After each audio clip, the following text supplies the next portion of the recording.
Class 12 दो ध्रुवीयता कांड की अध्याय 2 उसको हम लोग कल शुरू कर चुके हैं।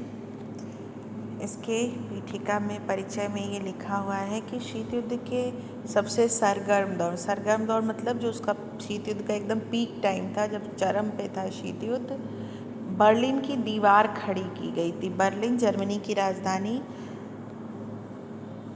द्वितीय विश्व युद्ध के दौरान बर्लिन पर जर्मनी पर रूस की और सोवियत संघ की और पूंजीवादी गुट दोनों की ही सेनाएं मौजूद थी। जर्मनी के पश्चिम हिस्से पर पूंजीवादी गुट की सेनाएं थीं, ब्रिटेन की, फ्रांस की, और पूर्वी हिस्से पर सोवियत संघ की सेनाएं थीं। द्वितीय विश्व युद्ध जब ख़त्म हुआ और शीत युद्ध आरंभ हो गया तो ये सेनाएं जहाँ जहाँ थीं वहीं पर जमी रह गईं और अपने हिस्से के जर्मनी को इन्होंने नहीं छोड़ा। फलस्वरूप क्या हुआ कि जर्मनी में दो गुटों में विभाजित हो गया। पश्चिमी जर्मनी जो पूंजीवादी गुट का हिस्सा बन गया और पूर्वी जर्मनी वो सोवियत संघ के कब्जे में रह गया। और इसके विभाजन का प्रतीक और शीत युद्ध का प्रतीक क्या हो गया? ये बर्लिन की दीवार। इस चैप्टर में बच्चों हम लोग ये जानेंगे कि ये सोवियत संघ क्या था, दूसरा जो ध्रुव था शीत युद्ध के बाद जो अस्तित्व में आया वो दूसरा गुट क्या था, किस प्रकार था, क्या शासन प्रणाली थी, क्यों इसका अचीवमेंट क्या था, क्या इसकी गुण थे और क्यों इसका अंत हो गया। इसके पहले जो एक यहाँ शॉर्ट में दिया है, ये बहुविकल्पी में आपके क्वेश्चंस इसमें से बन सकते हैं। पहला ये कि शीत युद्ध का प्रतीक किसे कहा जाता है, तो बर्लिन की दीवार जो है उसी को पूंजीवादी दुनिया और साम्यवादी दुनिया के बीच विभाजन का प्रतीक माना गया। ये दूसरा, क्योंकि ये शीत युद्ध के कारण ही ये दीवार खड़ी की गई। जो क्वेश्चन ज़्यादातर पूछे जाते हैं कि बर्लिन की दीवार कब बनाई गई, 1961। बर्लिन की दीवार कब गिराई गई, 1989। तो इस तरीके से 28 साल ये दीवार, बर्लिन अर्थात जर्मनी उसकी राजधानी है, तो ये दीवार खड़ी रही, अर्थात 28 साल जर्मनी का विभाजन पश्चिम जर्मनी और पूर्वी जर्मनी में रहा।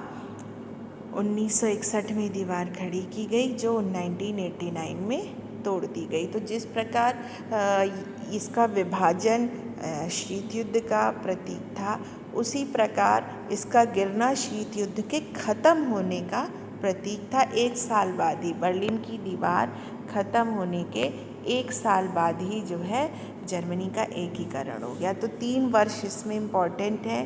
बर्लिन की दीवार बनी कब, बर्लिन की दीवार कब गिराई गई और जर्मनी का एकीकरण कब हुआ। ठीक है,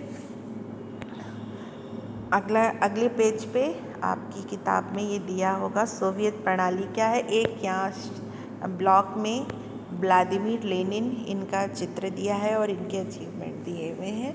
ये बोल्शेविक कम्युनिस्ट पार्टी के संस्थापक, 1917 रूस की क्रांति के नायक। 1917 के पहले रूस भी पूंजीवादी देश था, कोई अंतर नहीं था, राजशाही थी वहाँ। 1917 में व्लादिमीर लेनिन, शॉर्ट में इनको हम लेनिन ही कहते हैं, लेनिन के नेतृत्व में कम्युनिस्ट पार्टी ने वहाँ राजशाही ख़त्म करके वहाँ पर सोवियत समाजवादी गणराज्य की स्थापना की। ठीक है, और तभी से सोवियत संघ समाजवादी व्यवस्था अस्तित्व में आई। तो ये क्वेश्चन व्लादिमीर लेनिन पे पूछ सकता है कि रूस की क्रांति के किसके नेतृत्व में हुई, या सोवियत गणराज्य या सोवियत संघ का संस्थापक किसे माना जाता है, तो उसका उत्तर होगा व्लादिमीर लेनिन। अब हम आ जाते हैं सोवियत प्रणाली क्या थी। कल इसको आप समझ चुके होंगे। 3 विशेषताएं इसकी मुख्य हैं, जो 3 उसमें पॉइंट में हम इसको जान सकते हैं। सबसे पहले क्वेश्चन बनता है, रूस में क्रांति कब हुई, समाजवादी क्रांति कब हुई? 1917। क्रांति का मतलब होता है बच्चों की कोई व्यवस्था जिसमें ऑल ऑफ सडन, अचानक से परिवर्तन कर दिया जाए। परिवर्तन हमेशा होते रहते हैं समाज में, लेकिन वो क्रमशः धीरे धीरे होते हैं। लेकिन वही परिवर्तन अगर एकाएक अचानक से हो जाए, बहुत ड्रास्टिक चेंज, बहुत बड़ा परिवर्तन आ जाए, तो इसी को हम क्या कहते हैं, रिवॉल्यूशन या क्रांति। तो रूस में ऐसा ही अचानक एकाएक परिवर्तन 1917 में आया, जिसमें राजशाही और पूंजीवादी समाज ख़त्म करके क्या आ गया, समाजवाद, साम्यवादी क्रांति कम हो गई। तो ये रूस की क्रांति 1917 में। परिवर्तन क्या आया, सबसे पहले निजी संपत्ति का अंत कर दिया गया। ये जो क्रांति थी, इसका उद्देश्य क्या था कि समाज को इक्वालिटी के आधार पर समतामूलक बनाना है। समतामूलक मतलब अमीर गरीब का, ऊंच नीच का भेदभाव समाज से ख़त्म कर देना है। और ये मानना है साम्यवादी विचारधारा का कि ये जो निजी संपत्ति, प्राइवेट प्रॉपर्टी होती है व्यक्ति की, यही जड़ है इस भेदभाव का। तो क्या किया इन लोगों ने कि कोई भी व्यक्ति के पास अपनी निजी संपत्ति रखने का अधिकार नहीं होगा। जब निजी संपत्ति नहीं होगी, अमीर गरीब का भेदभाव नहीं होगा। तो पहली विशेषता हो गई निजी संपत्ति का अंत और समतामूलक समाज की स्थापना। दूसरा क्या इसकी विशेषता थी कि अर्थव्यवस्था को राज्य के नियंत्रण में कर दिया गया और योजनाबद्ध थी। अर्थव्यवस्था अर्थात जो उत्पादन की जो व्यवस्था है समाज में, कृषि के उत्पादन की, कारखानों, फैक्ट्री के, जितनी भी ये जीविका के लिए जो उत्पादन, जो भी कार्यकलाप होते हैं, उसे वो सब अर्थव्यवस्था के अंतर्गत आते हैं। तो ये जितने भी इस तरीके की ज़मीनें थीं या फैक्ट्रीज़ थे, उद्योग धंधे थे, वो किसके नियंत्रण में आ गए, राज्य के नियंत्रण में। राज्य ने अपने नियंत्रण में ले लिए। कारण क्या था, जिससे कि वो सारे नागरिकों में अपनी इच्छा के अनुसार एक समानता के आधार पर जो उत्पादन के लाभ थे वो सारे नागरिकों में बराबर बराबर समता के आधार पर बांटे जा सकें, वो किसी एक व्यक्ति के नियंत्रण में ना हो। ठीक। और तीसरी जो सब विशेषता आई वो क्या थी, इस काम के लिए जो सरकार है, राज्य और सरकार, उसमें कम्युनिस्ट पार्टी को, साम्यवादी दल की ही सरकार बनेगी, ये व्यवस्था की गई। किसी अन्य विचारधारा वाली दल की सरकार नहीं बनेगी। इसीलिए यहाँ पर लोकतंत्र नहीं बल्कि कम्युनिस्ट पार्टी की तानाशाही सरकार थी। किसी अन्य दल को कोई चुनाव लड़ने का अधिकार नहीं था। तो संक्षेप में तीन कौन सी विशेषताएं थी। पहला, समाजवादी व्यवस्था जो पूंजीवाद के विरोध में थी और समानता मूलक समाज स्थापित करना चाहती थी। इसके लिए क्या किया इन्होंने, निजी संपत्ति का अंत कर दिया और अर्थव्यवस्था राज्य के नियंत्रण में ले ली। और तीसरी चीज़, लोकतंत्र भी नहीं था बल्कि समाजवादी उद्देश्यों को पूरा करने के लिए पूरे राज्य पर एक ही दल का कब्जा था, एक ही दल का शासन, और उस दल को कम्युनिस्ट पार्टी कहा जाता था। फिर अगला जो इसमें पैराग्राफ आता है, दूसरी दुनिया या सेकेंड वर्ल्ड, दूसरी दुनिया किसे कहा जाता है। ठीक है, तो इसको संक्षेप में हम ये समझ सकते हैं कि जो विश्व के जो हिस्से, ये दूसरी दुनिया, ये यूरोप और मध्य एशिया, यूरोपीय महाद्वीप और एशिया महाद्वीप के 15 गणराज्यों को, 15 देशों को मिलाकर, जिन्हें गणराज्य कहा जाता था, उन्हीं को मिलाकर ये दूसरी दुनिया, सेकेंड वर्ल्ड कहा गया। दूसरी दुनिया क्यों कहा गया, क्योंकि ये पहली दुनिया अर्थात पूंजीवादी व्यवस्था से अलग व्यवस्था थी, उससे डिफ़र करती थी, भिन्न थी, इसलिए इसे सेकेंड वर्ल्ड या दूसरी दुनिया कह दिया गया, जहाँ ये साम्यवादी, ये सोवियत प्रणाली लागू थी। ठीक है, और इन सबको मिला के USSR, union of Soviet socialist Republic, ये कहा गया। ठीक, तो ये था दूसरा ध्रुव। ठीक, अब इसमें जो अगली चीज़ आती है, इसके अचीवमेंट्स क्या थे। उद्देश्य तो बहुत अच्छा था, समाज में समानता लाना, अमीर गरीब का भेदभाव, ऊंच नीच का भेदभाव रहित समाज को स्थापित करना। इस व्यवस्था ने बहुत तेज़ी से प्रगति भी की। 1917 में रूस एक कृषि प्रधान समाज था, ज़्यादा क्या कहते हैं, कोई बहुत उद्योग धंधे नहीं थे। वहीं आप देखते हैं कि 1945 आते आते ये अमेरिका के बराबर में दूसरी महाशक्ति के रूप में खड़ा हो गया। तो इसका ये तात्पर्य है कि बहुत ही तीव्र गति से इस साम्यवादी व्यवस्था के अंतर्गत रूस ने और सोवियत संघ ने बहुत तेज़ी से डेवलपमेंट किया।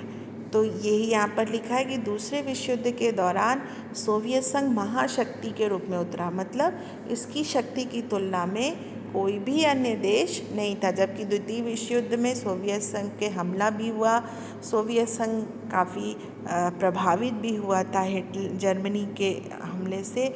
उसके बावजूद जो है ख़त्म होने के बाद द्वितीय विश्व युद्ध सोवियत संघ महाशक्ति के रूप में बना रहा, जिसकी तुलना में अमेरिका के अलावा अन्य कोई देश नहीं था।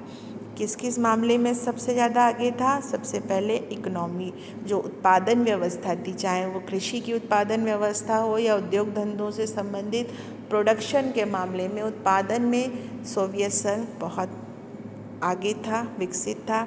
दूसरी चीज़ संचार प्रणाली। संचार मतलब एक जगह से दूसरी जगह पे आवागमन का साधन या संपर्क का साधन, ये सोवियत संघ के इन गणराज्यों में अत्यधिक विकसित था।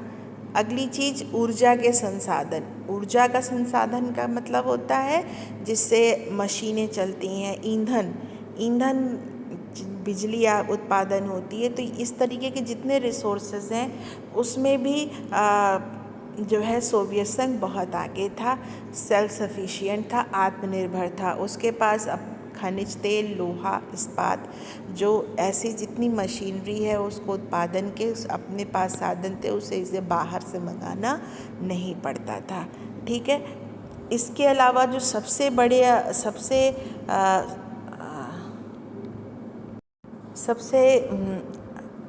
बड़ा लाभ था, सोवियत संघ की व्यवस्था आत्मनिर्भर थी। यद्यपि बहुत अच्छी, बहुत बड़ी गुणवत्ता की चीज़ें अमेरिका के बराबर या पश्चिमी देशों के बराबर नहीं मिलती थी, लेकिन आत्मनिर्भर था। उसे अपनी ज़रूरत की हर चीज़ सोवियत संघ में अपने यहाँ ही बन जाती थी, उसे बाहरी देशों से उसे खरीदना नहीं पड़ता था। यहाँ पर लिखा है पिन से लेकर कार, मतलब हर वैरायटी, ज़रूरत की हर चीज़ का उत्पादन सोवियत संघ में ही हो जाता था। और उससे भी महत्वपूर्ण चीज़ जो बहुत अच्छी है कि सभी नागरिकों को एक न्यूनतम जीवन स्तर निश्चित था। सरकार बुनियादी ज़रूरतों की चीज़ें, मसलन स्वास्थ्य सुविधा, शिक्षा, बच्चों की देखभाल, पब्लिक वेलफेयर, ये सब रियायती दर पर मुहैया कराती थी। बेरोजगारी नहीं थी। ठीक, ये बहुत बड़ा अचीवमेंट, बहुत बड़ी उपलब्धि इस सोवियत व्यवस्था की थी कि सारे देश जितने भी नागरिक थे वो उन सभी को जीवन का एक न्यूनतम स्तर निश्चित था। सरकार इस बात की गारंटी करती थी कि खाना, कपड़ा, मकान, स्वास्थ्य, शिक्षा और वेलफेयर की अन्य चीज़ें जो हैं वो गवर्नमेंट सबको प्रोवाइड कराएगी, सबको मुहैया कराएगी कम दाम पर। रियायती दर मतलब कम दाम पर। ठीक, तो कोई भी भूखा नहीं रहेगा, बिना शिक्षा के, बिना ट्रीटमेंट के, देखभाल के कोई भी नागरिक इससे वंचित नहीं रहेगा।